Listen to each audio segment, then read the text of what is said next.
shower if you get up at 3 in the morning sometime and want to take a shower. But they are programmable, the gas water heaters aren't.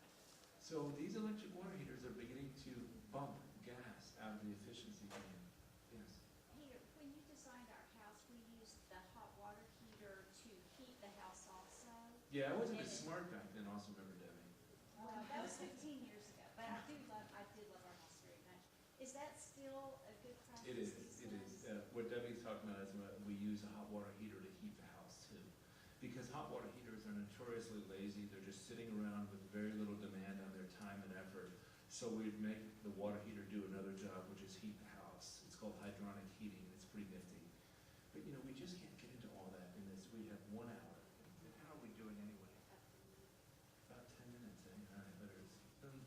All right, I'm going to blow through some of this stuff. This was an energy analysis that we do in our homes just to show you. Hey, air conditioning is about 40 to 50% of your cause of consumption of energy.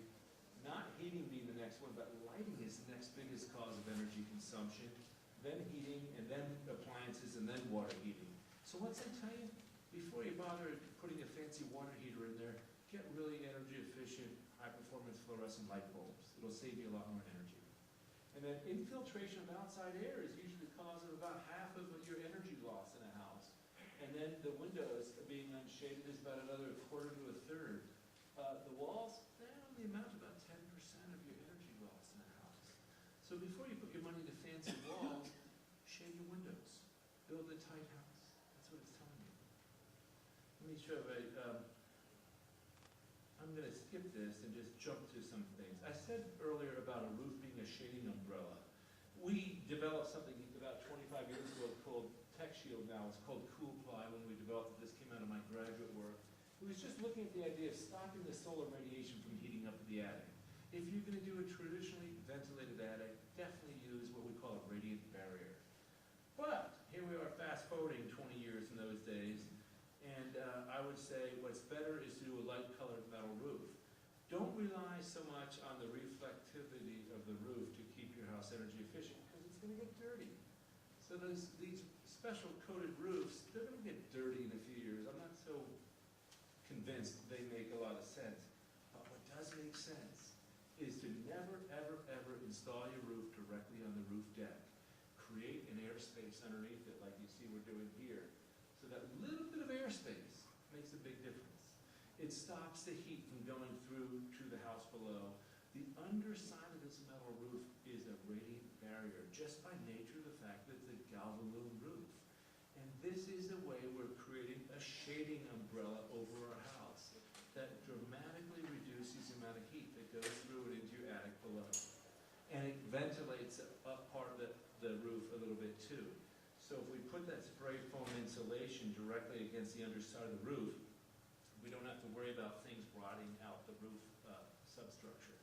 So the point is, I'm just jumping quickly, a ventilated metal roof is one of the most important things you can do, not only to save energy and to make your house last longer, but also to reduce fire, the chances of fire burning down the house. I'm going to talk about shading of the windows. I think it's obvious. If you don't have shaded windows, you've got a double whammy. You've got air conditioning loads that are higher, and then you're closing the blinds and turning on the lights, which is using more energy during the day, and then the lights are putting out heat, which is using even more energy because the air conditioner's having to work harder. So shading your windows is really important. It can be very simple awnings like we added onto this house we renovated on 6th Street. Just the awnings added on the south and west facing windows cut the air conditioning by a third. Nothing fancy, just something like that. I talked a bit about using these sun angle calculators so you can tell exactly what size overhang you need for which direction the house is facing. If you Google sun angle calculator, you'll probably come across this very simple little thing that helps answer that question for you. A quick thing about overhangs and darkness of the house. I want to show you how this overhang is shading those windows in this more contemporary home. And look how nicely lit that space is. It's all reflected light. There's no direct sunlight. You can see those are the windows, the lights bouncing off the driveway and distributing throughout the house. Here are the lights bouncing off the pool deck and distributing throughout the living room. So it's all reflective natural light. That's what we mean by daylighting as opposed to direct solar gain. This was a house we did 20 years ago that survived the Spicewood fires. It's not a coincidence. It's stone, hardy plank siding, and a metal roof. Very basic. And then there's some other simple things. So we did the metal roof. The exterior walls were stone, metal, or cement board. That's the hardy panel stuff, or corrugated metal. The synthetic exterior trim. All the trim you see in this house is not wood. It's this. It's the stuff that's made like Trex decking. It's plastic and wood chips ground up. It's not combustible. Moisture shield is what I think is the best exterior trim. Minimize exterior wood altogether. Do stone patios instead of decking. If you're going to do a deck, use synthetic decking material. Or just don't do decks. Do stone patios. They won't burn. Build the house tightly, because not only does building the house tightly and sealing the attic save energy, and I love the spray polyurethane foam for doing it. Yes, it's slightly more expensive, but it makes your house much more energy efficient, much less humid, because you're keeping the humidity out, and more fire safe, because you're keeping the smoke out. Keep the smoke and humidity out and saves energy too by doing a tightly built house. SIPS panel construction is pretty good. Structural insulated panels, those are those wall panels that you put together to make a house. But you know, you can just build a house out of 2x4s with good spray foam insulation now and get a darn energy efficient home without having to do something exotic with your wall system. Here's an interesting little point. Closed-in eaves, or what we call boxed soffits. You don't see the tails of the rafters sticking out. It's all boxed in with something like hardy panel, because you don't want the fire to get up underneath the overhangs and catch the rafter tails on fire. Double pane windows save a lot of heat. They can help keep the heat of a fire out of your house, and they also keep the heat of the hot day out of your house. I like the fiberglass window frames best. Not wood, not wooden, not vinyl, but fiberglass. Then a little thing, but pretty big, is keep your gutters clean if debris build up. Embers falling down the roof and into the gutters can spark fires. So this is a house that was a less expensive home than some of these others I've showed you, but it's all cement-based siding and a metal roof. And this was built in an area where there's a high fire risk danger. This was another one, but it's a much funkier house. But I want to show you, that's corrugated metal. You can do some pretty neat looking stuff. This is one of our houses that survived the fires. The one wall that they did, not stone and not metal, but they did vinyl siding. Look what happened. And thank God it wasn't lapping up against the house very long. The vinyl covered built overhang or eaves, what we call box soffits, melted too. Don't use vinyl. Vinyl's not going to hold up very well for what we want to do. This is that moisture shield synthetic trim I was telling you about. Everything you see on this house, all that is all synthetic, all this trim, and it doesn't feel synthetic. It's a wonderful material. It's worth. There's nothing natural on the outside of this house whatsoever, and it looks very traditional and very classic. How we doing? All right. You know, as we talk about how we keep water out of a house, I'm going to jump around a little bit. Make sure your builder understands why the base of the house wants to have that piece of trim called a water table to make water drip away from the house, and a skirt board to cover up the interface between the siding and the slab. This was really important because if you don't have something that drips the water away, over time capillary action will make the siding or what's underneath the siding rot out. That's really important. We're seeing a lot of these builder homes done in the 70s, 80s, and 90s prematurely failing because they forgot about this thing called drips of water. So here's hardy plank siding with a water table. This is hardy plank siding with no water table. It's still going to rot underneath there. So don't let your builder do that. Make sure he understands the value of a water table and sloped windowsills that actually make the water drip away from the window instead of rotting it. Don't do this either. Tyvek's a great material, but use their commercial grade D wrap. It actually drains the water much better than the typical home wrap. But here the builder is just ruining or using the self-adhering flashing against the Tyvek, and you see what's going to eventually happen. It'll fail. He should have put this flashing against the sheathing and then put the Tyvek over that. For the same reason you don't tuck your rain pants into your rain boots. You always flash your houses to shed water off of them. Water coming from up high, down low.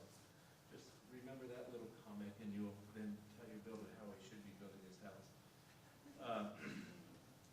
The amount of moisture that comes in a house affects the humidity. The amount of humidity affects things like chemical interactions, dust mites, molds, and pollens. And that's another reason why you want to build your house, to keep moisture and humidity out. And let me see, we do, after we've insulated the house well, put up 3/4-inch board of rigid insulation to cover up everything, including, imagine here, there would be no insulation at that corner or here above the windows. So at least we get 3/4 of an inch of what we call a thermal break between the siding and the inside of the house by wrapping the whole house in some type of what we call outsolation. It's an insulation board. The spray foam is fantastic. It's one of the best things that's happened to the residential construction industry in 50 years because it keeps the humidity out. And it does such a good job of insulating. You know, I might just stop there and leave some room for questions. Because I think I threw a lot of stuff out at you at once, didn't I? Do you have some questions? It's cool, I know, they decided that they wanted to freeze us, that we're gonna be sold to a slaughterhouse. Peter, if you have an Yeah. older house that has, unfortunately, a dark metal roof on it already, you talked about the spray-on insulation a lot. Do you do that in lieu of when they talk about the radiant barrier? Yeah. At the bottom of your house, you do the spray-on instead, or you do both? It's a complicated answer to that question. But I do like sealing the attic for many reasons, because it keeps the humidity out of the house, it keeps the house cooler, and it makes the house more fire safe.